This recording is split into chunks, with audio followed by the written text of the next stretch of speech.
자, 잘 쉬고 왔죠? 우리 뒤에 이어서 또 얘기를 해보도록 할게요. 그런 것 같아요. 그러니까, 우리가 대학생활 시절을 통해서 얻는 기회라는 것은 공부의 방식의 변화라고 저는 생각해요. 그게 가장 본질적 측면 같아요. 그리고 그거를 캐치해내는 사람과 캐치해내지 못하는 사람 간의 결과는 큰 것 같아요. 매번 비판적 이야기지만 우리가 여태까지 배웠던 공부는 정답이 있는 공부잖아요. 그 웃기잖아요. 이렇게 토론 수업을 선생님들이 하라고 해놓고 본인이 결론을 다 쥐고 있어요. 그리고 교과서를 보더라도 뒤에 가면 토론 주제인데 사실 토론 제목들이 어떤 결과를 다 유도하고 있어요. 아니면 뭐 사회문화 시간에 기능론, 갈등론 같은 거 배울 때 이 두 개는 타협할 수 없는 사상이거든요. 근데 그 타협할 수 없는 사상을 교과서에서는 양쪽의 장단점을 취해서 뭐 하나로 가자 이런 식으로 말도 안 되게 결론을 세워요. 이런 식으로 사실은 우리가 워낙 어린 시절 초등학교 때부터 중고등학교 12년을 거치면서 정답이 있고 무언가의 답을 유도하고 있고 그리고 그렇게 결론을 지을 수 없는 부분에 대해선 대충 엮어서 마무리하고 있고 이런 식의 교육과 훈련을 너무나 오랫동안 받아왔어요. 그리고 대학을 들어와서 이 대학이라는 것이 여러분 알다시피 어느 순간부터 입시, 그러니까 취업기관이 되고 특히 또 코로나 때문에 저도 지금 2년째 온라인으로만 떠들고 있는데 이런 식의 강의가 되면서 더더더 대학 공부라는 것은 단지 중고등학교 공부 연장선상처럼 지금 되어가고 있다는 특징을 갖고 있어요. 근데 이제 사람이 대하는 태도가 있고 에이 선생님 닥쳐요. 나는 그냥 하던 대로 하고 좋은 데 가고 취직하고 할 거예요. 뭐 교양 수업하면서 뭘 쓸데없는 얘기야. 이렇게 말하면 저는 할 말은 없어요. 할 말은 없는데 원래 대학 교육의 목표라는 것은 뭐냐면 우리가 어려운 말로 얘기했었을 때 비평적 사고다, 비판적 사고다 이렇게 말을 하는데 그걸 조금 더 쉽게 이야기하면 뭐냐면 옛날에 뭐 자기주도적 학습 이런 말 썼잖아요. 그거랑 비슷한 거예요. 그러니까 무슨 얘기냐면 우리가 공부를 한다는 거, 대학에서 교양 수업을 듣고 교양 공부를 한다는 것, 전공 심화도 마찬가지예요. 그것은 나보다 더 똑똑한 저 교수라는 자식이 떠들어가는 내용을 학습하고 이해하고 알아듣고 그래서 어디 가서 아는 체하고 이게 아니에요. 그게 아니라 그게 중요한 것이 아니라 내 앞에서 가르치는 교수가 됐던 학습 내용이 됐던 책이 됐던 간에 거기서 나오는 새로운 텍스트를 갖고 일종의 감을 갖게 되는 거예요. 감. 아, 역사라는 이렇게 변동이 되는 거구나. 아, 이게 이렇게 흘러가는 거구나. 이런 어떤 흐름에 대한 인식. 내 몸에 뭔가 말로 설명하는 건 나중 문제인 거고 말로 설명하기 이전에 내가 어떤 그런 흐름에 대한 인식. 그래서 그 전까지 안 보이던 게 보이는 거죠. 보이는 건 누구나 다 봐요. 이렇게 보면 다 보이잖아요. 이렇게 학교 창문을 열고 내다보면, 집 창문을 열고 내다보면 매일매일 눈에 보이는 것들이 있어요. 근데 우리가 역사 공부를 하거나 이런 수업을 듣는다는 것은 눈에 보이지 않는데 눈에 보이는 것들을 이렇게 유도하는 어떤 그 무언가를 보는 거거든요. 아, 내가 지금 그냥 단순하게 나는 지금 비트코인 열심히 하고 있는데 내가 지금 비트코인 열심히 하고 있는 이유는 내가 주체적으로 생각해서 비트코인 열심히 하고 있는 거구나가 아니는 걸 깨닫기 시작하는 거죠. 지금의 사회 환경, 사회 시스템 속에서 난 이것을 선택할 수밖에 없구나 라든지 그리고 나는 이상하게 빈센트 반 고흐의 그림 보면 되게 마음이 드는데 근데 이건 나의 그냥 단순한 주체적이고 나의 어떤 선택이라는 것이 아니라 내가 갖고 있는 사회 경제적인 배경이나 사회문화적 과정 속에서 이루어지고 있구나 뭐 이런 것들을 깨닫는 과정, 그게 역사를 공부하는 저는 과정이라고 생각하고 감이라고 생각해요. 그런 감을 갖는 거. 웃긴 게 뭐냐면 수업을 해보면 이런 제 딴에는 이제 조언, 듣는 사람 입장에서는 잔소리를 많이 할수록 강의평가가 떨어지더라고요. 애초에 강의평가가 제가 뭐 그렇게 어마무시하게 좋지는 않기 때문에 이렇게 하든 안 하든 간에 하지만 하여튼 들을 끼는 자는 들어라 뭐 이런 말 있잖아요. 근데 제가 진심으로 드리고 싶은 말은 그거예요. 그냥 빨리빨리 대충 해서 학점 떼고 가야지 라고 생각하는 거, 혹은 A프를 받기 위해서 그냥 선생이 떠드는 말 다 꼼꼼하게 받아 적고 그렇게 해가지고 뭔가를 얻는 거, 뭐 둘 다 뭐 그렇게 하는 거 제가 막을 수가 없고 방법은 없는데 그게 공부의 본질은 아니라는 거죠. 그래서 어쨌든 저번에도 제가 뭔가 저는 좀 이런 걸로 뭘 준비해서 레포트를 준비하고 싶습니다 그런 거를 생각한다라면 그거에 대해서 당연히 부가 별도 배점도 있을 것이고, 중간고사 대체 레포트가 책에 대한 서평이잖아요. 근데 그 얘기는 제가 좀 전에 탄산수를 먹었더니 갑자기 근데 뭐냐면 그 서평을 쓴다는 것이 단순하게 책의 내용을 요약하란 말이 아니거든요. 그거보다는 그 책을 통해 내가 어떤 인사이트를 얻었느냐라는 거예요. 근데 그렇게 해서 이 서평의 숙제를 내주면 상당수의 친구들이 뭘 하냐, A4 한 장 정도에다가 그냥 감상문 써요. 블로그에 글 쓰듯이.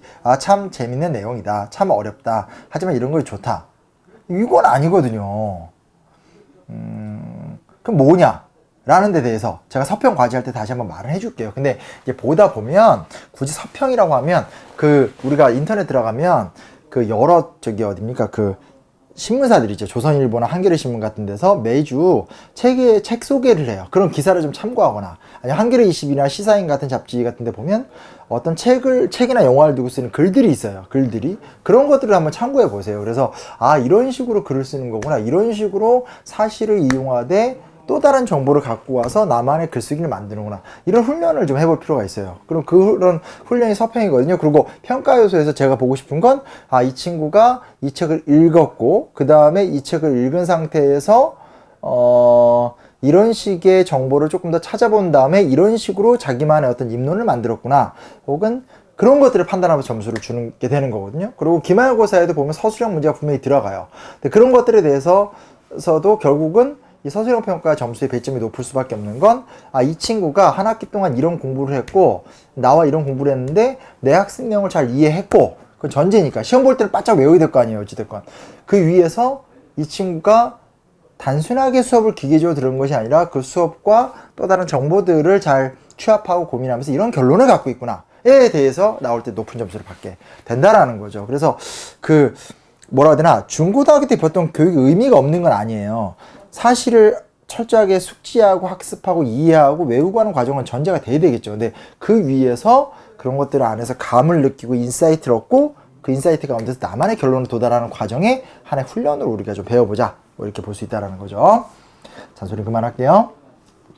자, 그 다음 보게 되면 산업혁명 이야기가 나오게 됩니다.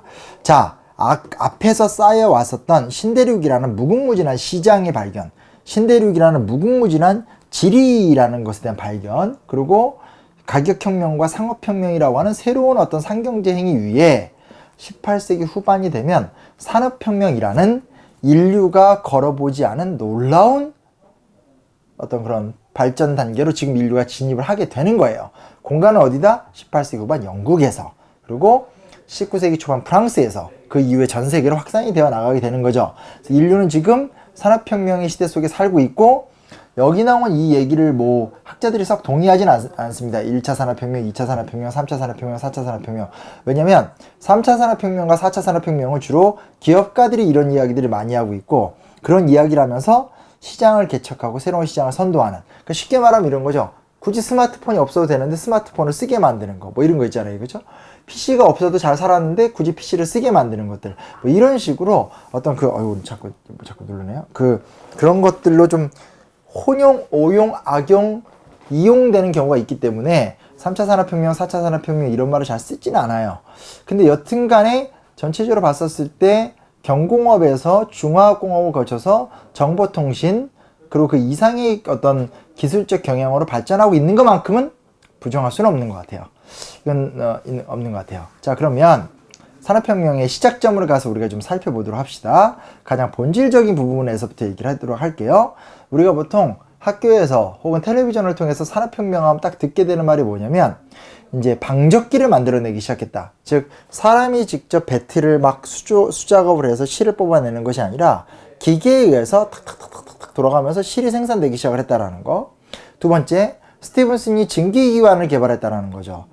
그래서 이제 어떤 열로 물을 끓여서 물에서 나오는 에너지를 통해서 무언가를 움직이게 만든다는 어떤 시스템을 개발했다는 거고, 마지막에 이제 철도를 보통 얘기해요. 근데 자, 이거를 단계 얘기를 해보도록 할게요. 첫 번째, 방적기. 즉, 사람의 수작업이 아니라, 그러니까 즉, 기계를 만들어서 배틀을 뚝탁 이렇게 짜면서 어떤 수공업에 의해서 만들어지는 그런 기계는 예전에도 있었죠. 그런 기계가 아니라 그 자체로 기능하는, 사람이 시스템만 갖춰주고 속된 말로 버튼만 한번 누르면 알아서 돌아가는 기계가 만들어졌다는 거예요. 알아서 돌아가는 기계. 자, 이거 되게 중요해요. 왜냐면 그 전까지의 어떤 그 생산이라는 것은 사람의 수작업 말고는 방법이 없었어요. 사람의 손, 사람의 힘, 이런 것들에 의해서 만들어지게 된 거죠. 근데 이제 사람 외에 새로운 생산 도구가 생긴 거예요. 그리고 그 생산 도구라는 것은 사람보다 훨씬 빠르고, 사람보다 훨씬 많이, 사람처럼 지치지도 않고, 사람과는 다르게 계속 일정량을 생산하는 그런 기계가 등장했다는 거예요. 무시무시한 거죠. 생산의 영역에서 한 새로운 단위가 만들어졌다라는 거예요. 두 번째 뭐가 생겼냐? 에너지죠, 에너지. 자, 이것도 똑같아요. 그전까지는 남성 노동력이 핵심이에요. 근력을 가진 남자들이 힘을 쓰면서 밭을 갈고, 소를 몰고, 짐승을 잡고, 뭐 이런 식이었었던 거예요. 근데 그게 아니라, 드디어 또, 사람이 아닌 짐승이 있었죠. 소나 말이 있었어요. 그렇게 많은 종류가 지구상에 살고 있지만, 인간에게 쓸모가 있는 건 결국 소와 말밖에 없죠. 그렇죠? 돼지는 먹는 거. 돼지나 닭은 먹는 걸로 굉장히 유용하긴 하지만, 그런 게 아니라 활용하는 거 있잖아요. 논밭을 끓는다라든지, 그리고 빠른 속도로 물건을 옮겨준다라든지, 결국은 소나 말, 그거 아닙니다. 이제 낙타 정도가 있는 거죠. 이 중에 가장 압도적인 건 이제 말이라고 할 수 있어요. 우리나라에서는 소로 농사를 지었는데 외국에서는 이제 말로 농사를 거의 많이 지었으니까, 여튼 간에 그래서 소위 말하는 인간보다 더 센 힘을 발휘하면서 인간을 돕던 건, 즉 에너지를 생산하던 것, 인간보다 더한 에너지를 생산하던 것은 지금 그 사람밖에 없었다는 거죠. 근데 증기기관의 등장을 뭘 얘기하겠어요? 인간보다 더 세고 동물보다 더 센데 센 새로운 제3의 에너지가 등장했다라는 거예요. 기가 막힌 거예요. 사람이 힘을 쓰지 않는데, 말을 때리지 않는데 지가 알아서 가는 거예요. 얼마나 충격적인 변화예요. 지금으로서는 익숙한 것들이지만. 그래서 그런 어떤 노력들 속에서 특히 이제 증기기관이 등장하게 되면서 철도가 등장을 하게 되는 거죠. 이게 이제 산업적으로 가장 중요한 결과예요. 물론 한편에선 방적기 같은 기기의 등장도 중요한데, 결국 이거죠. 봐봐요. 더 빨리 더 많이 계속 만들면 대량 생산이 가능해지잖아요. 근데 여기서 중요한 게 있어요. 대량 생산이 이루어지게 되면 대량 생산으로 만들어지게 된 물건을 팔아야 되는 시장이 필요해요. 시장이. 근데 시장은 제한적이거든요. 그러면 예를 들어서 영국이다 치면 영국의 인구가 빨리빨리 늘어나는 거. 근데 인구라는 게 무조건 그렇게 무작정 늘어날 수는 없는 거잖아요. 그럼 어떻게 되겠어요? 시장을 개척해야 돼요. 근데 그 시장이라는 것은 다른 나라일 수도 있겠고, 다른 나라가 아니더라도 다른 땅들, 즉 식민지를 개척할 수도 있겠죠. 그러면 어떻게 하면 빨리 쉽게 개척할 수 있겠어요? 두 가지예요. 하나는 철도를 놓고 그 철도에다 군대를 실어서 보내는 거예요. 또 하나는 증기선. 증기 엔진을 배에다 실어서 그 배를 타고 빨리빨리 다니는 거예요. 즉 증기기관차, 그리고 증기선 같은 교통혁명이라는 것은 시장 확대, 대량 생산을 보충해주는 엄청난 기지로 작동하기 시작한 거예요. 더군다나 교통혁명이라는 것은 단순하게 시장혁명만을 의미하는 건 아니죠. 관광을 갈 수 있다라든지, 놀러 갈 수 있다라든지, 또 교통과 교류를 빨리 할 수 있다라든지 등등등 여러 엄청난 부대 효과들이 이루어질 수밖에 없어요. 그리고 그 자체가 또 하나의 산업이 될 수밖에 없죠. 지하철 산업, 고속버스 산업, 뭐 철도 산업 등등등 어마어마하게 단위가 다른 여파들이 이제 폭풍처럼 몰아붙이면서 성장하게 된 거죠. 그래서 이 앞에 존재했었던 소위 말하는 지리적 확장과 상업과 무역의 보편화를 산업혁명은 촉진하고 강화시키면서 엄청난 형태로 확대 강화를 시키게 됐다는 거죠. 그리고 그 배경에는 드디어 농민이 아니라 노동자가 산업의 주요한 군으로 등장하게 됐다는 거, 그리고 이제 식민지, 즉 그 영국과 프랑스를 중심으로 해서 아프리카라든지 아시아라든지 이런 일대를 점령하는 과정들이 진행이 되면서 시장의 무한 확장, 교통의 무한 확장 같은 일들이 같이 수반이 됐죠. 그러다 보니까 이제 노동 문제가 대두가 된다라든지 반식민지 어떤 저항 운동이 진행이 된다라든지 등등등의 변화들이 생겨났다라고 할 수 있게 되는 거죠. 그러니까 이해되죠? 이 정화의 원정인데 이거는 사실 그렇게 중요하진 않아요. 이제 그러면 유럽인들처럼 이렇게 탐험했던 사람이 없느냐라고 봤었을 때, 이제 유럽에서 바스코 다가마가 인도의 캘리컷에 오기 전에 명나라 황제의 환관이었었던 정화가 명나라 황제 영락제의 지원을 받아서 실질적으로 바스코 다가마보다 수십 년 전에 엄청난 선단을 끌고 다니면서 뭐 아시아부터 동남아시아, 인도, 유럽, 아프리카까지 왔다 갔다 했다. 6차례 이상의 항해를 했다. 바스코 다가마는 수십 명의 인원을 끌고 작은 배 4척으로 다녔다라면, 4척인가 6척인가. 그에 비해서 이제 정화는 수만 명의 사람을 끌고 다니면서 수백 채의 배를 끌고 다니면서 이 일대를 다 돌아다녔다. 근데 왜 중국에선 산업혁명은 일어나지 않았을까? 이 얘기는 약간 그 유럽학자들의 중국 연맥이 좀 말이 안 좋은데 그런 의도가 있죠. 그러니까 무슨 얘기냐면 니들은 우리보다 훨씬 선진 문명이었고 그런 힘을 통해서 이렇게 많은 것들을 발견했는데 너네들이 왜 변화가 없었어? 이 질문이에요. 참 쓸데없이 무용한 질문인데 이게 학술적인 논쟁으로 오랫동안 발전해 왔는데 사실 별로 중요하지 않죠. 왜냐면 이 정화의 대원정이라는 것은 출발부터 달라요. 이건 황제가 본인의 영광을 위해서 어떤 바닥길을 통해서 무언가를 이루어보고 싶었던 관제 사업적인 성격이 강한 거고, 그에 반해서 이제 신들발견이라는 유럽인들의 어떤 행동 같은 것은 관제 산업이 아니라 이제 자발적이고 다양한 사회 형식의 폭발 가운데서 이루어진 거니까 두 개는 애초에 비교할 수가 없어요. 쉽게 말하면 이런 게 있습니다. 이게 참 거의 공개적으로 얘기를 잘 안 하는 주제인 건데, 왜 금속활자는 우리나라가 구텐베르크보다 먼저인데 우리나라에서 왜 그런 인쇄혁명이 일어나지 않았을까? 이런 질문인 거예요. 그러니까 우리가 학교에서 배울 때는 야, 우리나라에서 인쇄술이 발전됐고 우리나라에서 금속활자가 나와 있고 세계에서 가장 오래된 것도 우리나라고 역시 우리나라 짱이야, 이렇게 이야기를 해요. 그게 뭔 의미가 있어요? 물론 의미가 없진 않죠. 근데 중요한 게 뭐냐면 그것보다 훨씬 늦은 시기에 유럽에서 인쇄술이 만들어졌어요. 근데 차이가 있죠. 유럽에선 종교개혁의 와중에 시민과 민중들이 자발적으로 만들었고, 그렇게 만든 인쇄술을 통해서 팜플릿이 개발이 되면서 종교교육의 동력이 됐고, 종교교육의 동력을 통해서 광범위한 사회변화가 이루어졌다는 거예요. 우리는 뭐예요? 지배층이나 왕이 그런 기술과 정보를 독점한 상태에서 지배층과 왕의 통치 행위를 위해서 그런 것들을 진행했을 뿐이거든요. 이게 안 되는 거죠. 비교가 안 되는 거죠. 그러니까 어떤 사회적 혁명과 사회변화가 수반되지 않는 형태의 초첨단 발명이라는 것은 별로 의미가 없다라는 것들. 그리고 그런 식의 세계 최초로 따지게 되면 이집트에서 전기를 발명했다라든지 그런 얘기는 왜 얘기하지 않아요? 맨날 우리만 세계 최초로 얘기하는데 사실 남의 나라 세계 최초 따지면 우리나라 세계 최초보다 수천 가지가 있는 거고, 또 그런 문명의 질과 양으로 따지게 되면 로마 제국이나 이런 거랑 우리나라 비교하면 아예 비교할 수가 없거든요. 그래서 이런 식으로 자꾸 우리가 뭔가 어떤 작은 분야 하나에서 우리가 세계적인 걸 갖고 있다, 자꾸 이런 식으로 얘기를 하게 되는데, 그런 걸 통해서 우리끼리 자부심을 느끼는 걸 무조건 나쁘다고 할 수는 없어요. 근데 세계화된 이 시기에 그런 자부심이 뭔 의미가 있을까? 가난했던 시절, 성장 못 사는 시절, 그럴 때는 좀 다르지만, 그럼 지금 이 시점에 우리는 어떤 관심을 가져야 되는가? 우리는 세계 최초의 기술을 갖고 있으면서 왜 우리 안에서는 그러한 광범위한 사회 변화가 촉발되지 않았는가? 이런 좀 한 단계 깊은 질문이 필요한 거죠. 그렇죠? 그런 고민을 좀 해봤으면 좋겠다라는 이야기를 좀 해보도록 하겠고요. 자, 그럼 그따 치고 그 다음 들어가서 이제 우리가 이야기를 해볼 수 있는 주제가 뭐냐, 더 깊이죠. 자본주의 발달사에 대한 이야기를 조금 더 좀 해보도록 할게요. 자, 이건 뭐 우리가 그래도 역사 공부하니까 기본 소양이기 때문에 좀 말씀을 좀 하도록 하겠습니다. 그 자본주의는 자연발생적으로 발생했고 필연적이고 보편적이다, 뭐 이런 의문표를 제기했다라는 것은 아니다, 뭐 이런 얘기를 할 수 있는 건데, 이제 이거 자본주의는 자연발생적이고 필연적이고 보편적 성장한다라는 전제를 갖고 있었어요, 인류가. 또 학자들이. 지금도 뭐 그게 완전히 사라진 것도 아니고 제 안에서도 완전히 사라지지 않았죠. 다만 절대화시킬 필요는 없는데, 자, 일단 우리가 여기서 이 정도 용어는 좀 알 필요는 있습니다. 근대학문의 전제가 있습니다. 유럽 학자들이 만든 전제인데, 역사는 단계를 거치면서 발전한다는 특징. 그 역사라는 것이 이렇게 살다 보면 아무것도 안 보이는데 멀리서 이렇게 쭉 살펴보다 보면 단계 변화가 있다라는 거예요.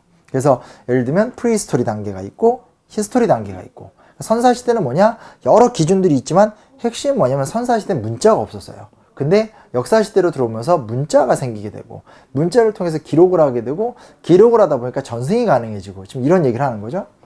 그리고 역사시대 안에도 고대 노예제 단계, 이건 이제 경제적 기준만 따졌을 때 고대 노예제 단계, 중세 농노제 단계, 근대 자본주의 단계, 이렇게 가죠. 그러니까 고대는 로마인이나 그리스인들이 노예를 부리면서 먹을 걸 농업 경제를 운영했고, 중세 때가 되면 이제 농노를 부리면서, 그러니까 농민 노예들을 부리면서 지방 영주들이 경제 성장을 시켰고, 근대로 들어오면서 산업혁명이 일어나면서 이제 상황이 완전히 바뀌었다, 지금 그런 얘기를 하는 건데, 그러면서 이제 이게 소위 말하는 유럽 사람들이 그렇게 좋아하는 역사 단계 역사 발전 3단계론이에요. 전혀 맞닿기만 하나도 안 맞는 얘기들인데, 이러면서 이제 그러면 아시아는 어땠을까 하면서 이제 유럽 사람들이 얘기할 때 이제 아시아적 생산 양식. 아시아는 이제 노예는 없었고 농노도 없었지만 농민들을 통해서 간접 수출을 했다. 아시아적 생산 양식이라고 옛날에 불렀었고. 이제 근대 자본주의 같은 산업혁명이 없었잖아요, 아프리카나 아시아에는. 그러니까 이제 아프리카 사람들은 저 야만들이다. 그냥 이게 눈, 코, 입만 뚫렸고 생리학적으로 봤었을 때 인간이지 저건 사실상 인간이 아니다. 이렇게 얘기하는 거고, 아시아는 그냥 미개하다. 아시아는 나름대로 뭔가 좀 해내긴 해냈는데 수준 자체 되게 떨어진다. 이런 식으로 해서 유럽인들의 경험을 과격하게 3단계로 나눈 다음에 그 외의 것들에 대해서 저렇게 또 규정하는 문화죠.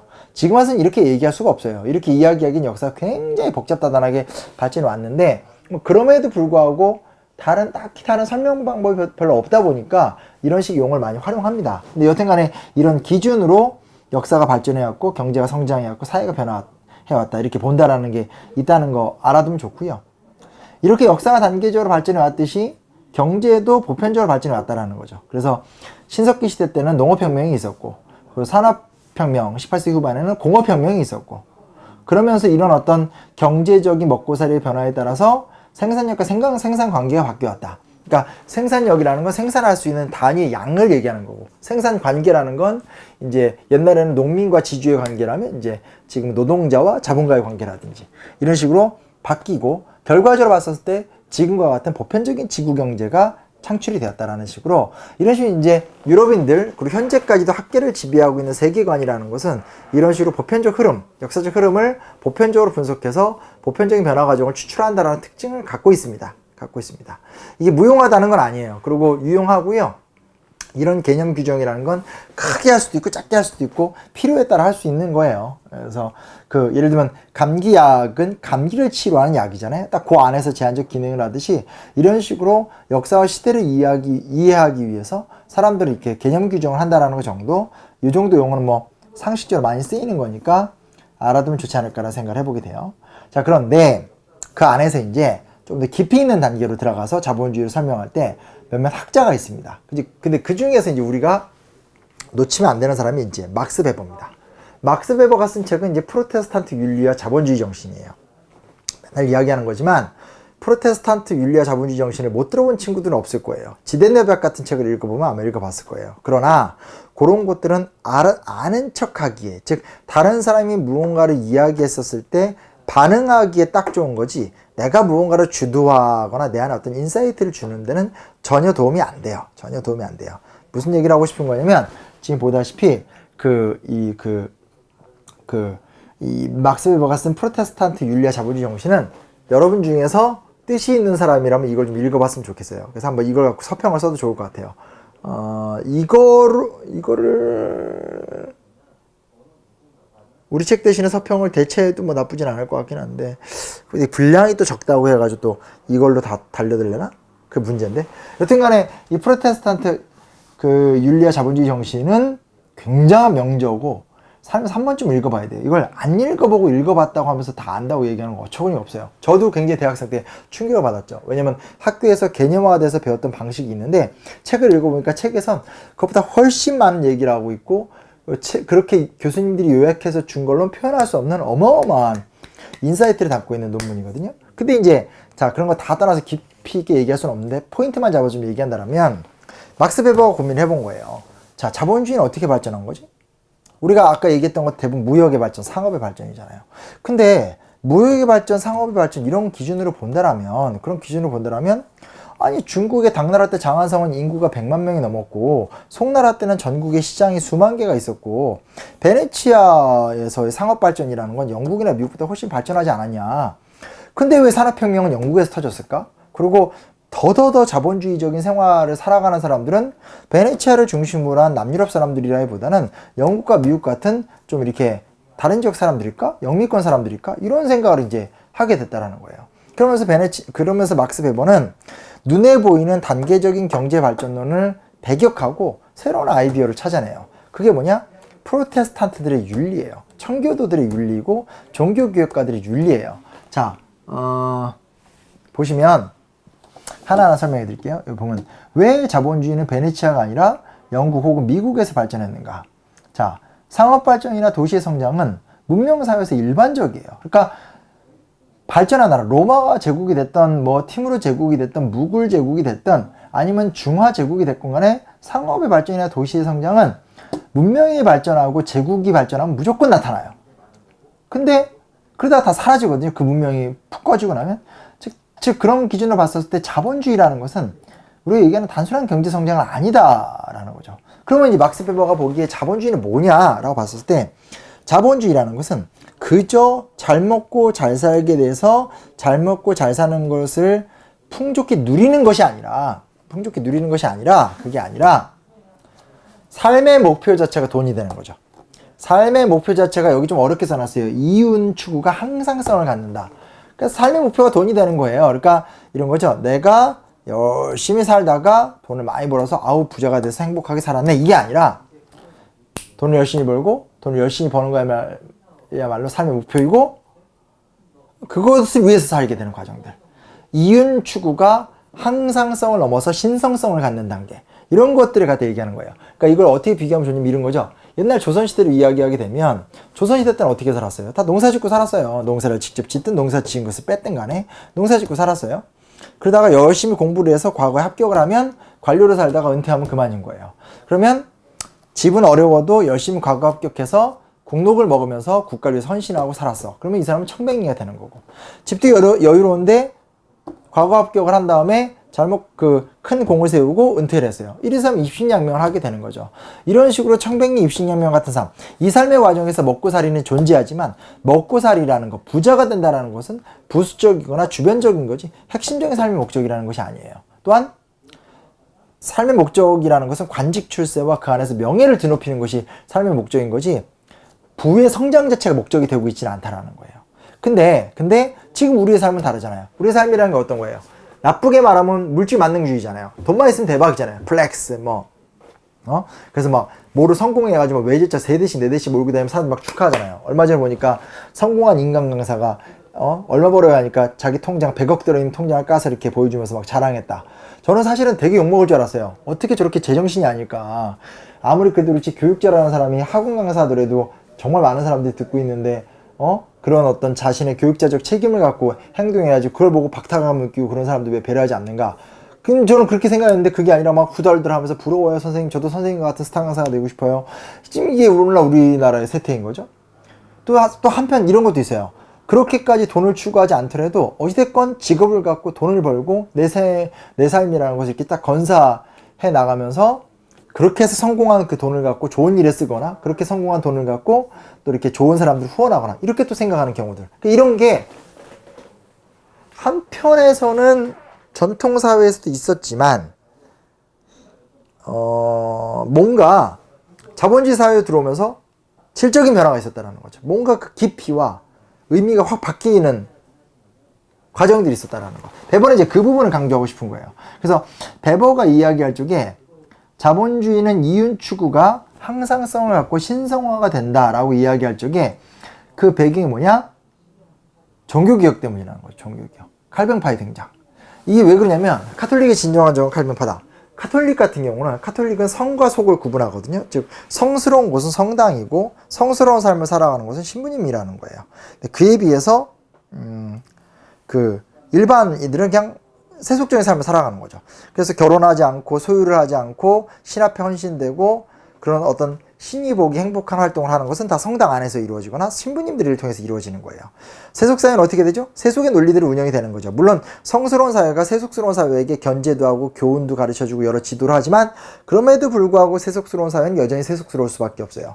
이곳은 결혼도 하고 재산도 증식하고 사람들 간에 이전 투구도 하고 전쟁도 벌어지고 싸움도 벌어지고 권력 다툼도 벌어지는 공간인 거예요.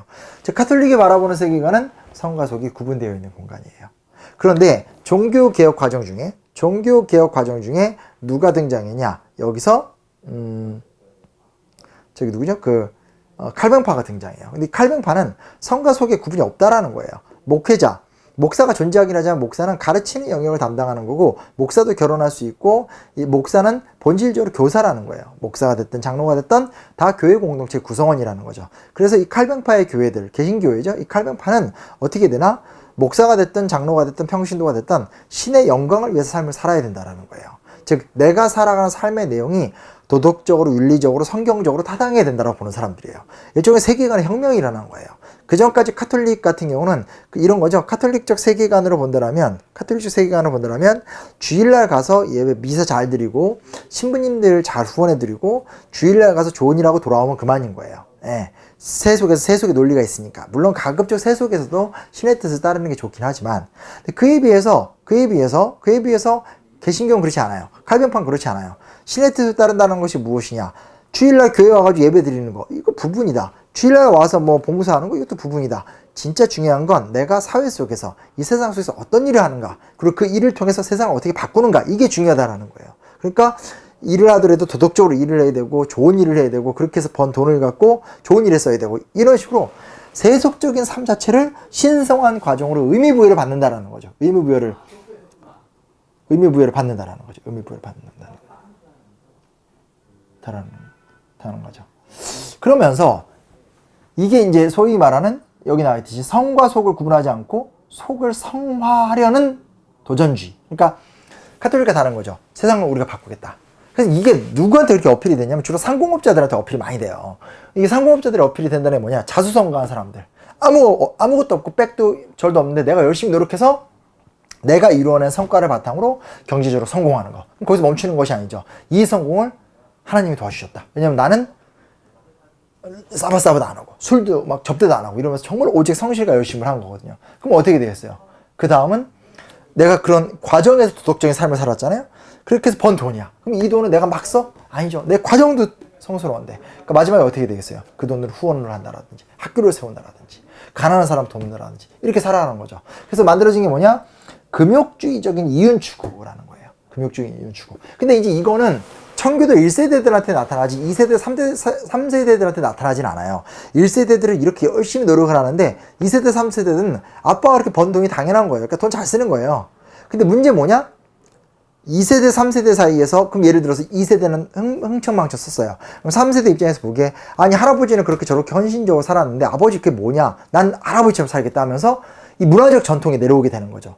또 하나는 흥청망청 쓰더라도 이 문화가 바뀌는 거죠. 돈을 벌 적에 나는 젠틀해야 되고 도덕적으로 훌륭해야 돼. 그리고 그렇게 해서 번 돈을 통해서 내가 차도 사고 집도 사는 건 당연하지만 그래도 10분의 1 정도는 사회사업에 투자도 하고 가난한 사람 도와야 돼 하면서 자본주의적 윤리관이 형성되고 만들어지게 된다라는 거죠. 그래서 굉장히 질적인 변화가 생겼다라는 거예요.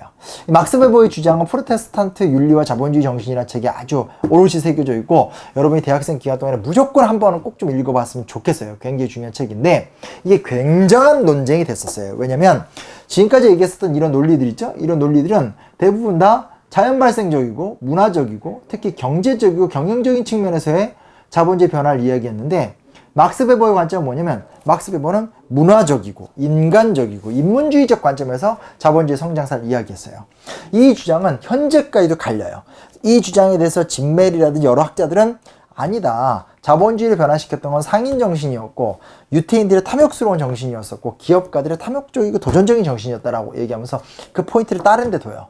근데 여기서 중요한 게 뭐냐? 보세요.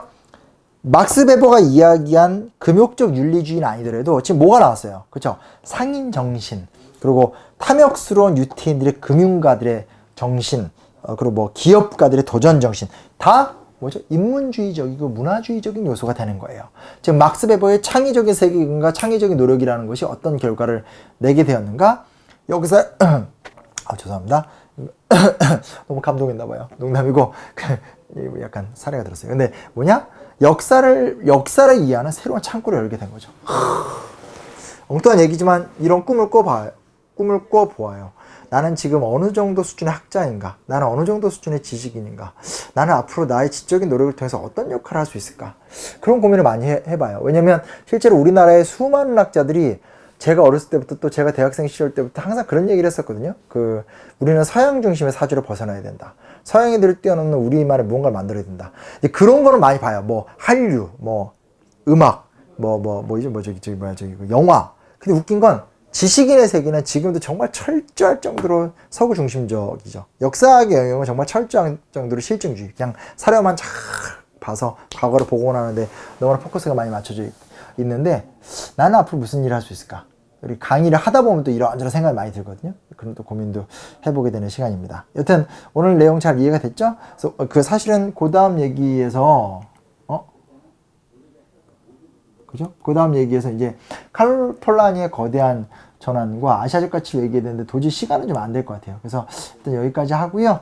여튼 아까 제가 처음에 얘기했지만 레포트를 쓰는 이유는 그런 부분이다라는 거. 제가 한 2주 내로 그쵸? 2주 내로 9월 말까지는 구체적으로 어떻게 레포트를 준비할 수 있는지 한 11월 첫째 주 정도에는 이제 그 레포트를 받을 생각이거든요. 중간고사 대체 레포트인데, 그래서 좀 그 의도가 뭔지를 좀 알아주셨으면 좋겠고, 말씀드리는 거지만 서평 같은 거 뭐 신의 20일 그러니까 신의 20일도 참고해 볼 만해요. 잘 쓴 영화 비평 같은 거 있죠. 그런 거 좋아요. 그래서 그런 거나 시사인이나 뭐 조선일보나 한겨레 신문 같은 데 나오는 그 책 서평 같은 것들 좀 많이 참고하시고, 그런 것들을 보면서 그런 글쓰기를 좀 흉내내 보세요. 그러면서 어떤 제가 읽으라고 한 범위를 읽으면서 핵심 뽑아내되 그것들에 대해 내가 지금 무슨 생각을 하고 있는가에 대한 내 생각을 구체화시키고,